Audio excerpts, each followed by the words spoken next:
মুক্তাগাছা মনিরামবাড়ি নিবাসী বিশিষ্ট ব্যবসায়ী ও সমাজসেবক, সহজ সরল, নম্র ও মিষ্টভাষী। মুক্তাগাছা উপজেলা জাতীয় পার্টির সাবেক সহসভাপতি ও বাসাটি ইউনিয়ন জাতীয় পার্টির সভাপতি শামসুল হক আজ বেলা ৩ ঘটিকায় ইন্তেকাল ফরমাইয়াছেন। ইন্না লিল্লাহি ওয়া ইন্না ইলাইহি রাজিউন।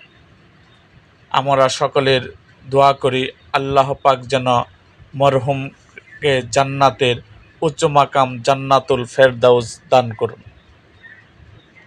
এই ব্যাপারে শোক জানিয়েছেন সাবেক এমপি আলহাজ সালাউদ্দিন আহমেদ মুক্তি।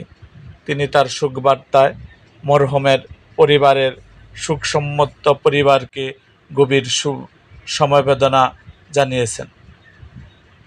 এরকম আরও ভিডিও পেতে আমাদের মুক্তাগাছার ইতিহাস মিডিয়া ইউটিউব চ্যানেলটিকে সাবস্ক্রাইব করুন এবং পাশে থাকা বেল আইকনটি বাজিয়ে দিন।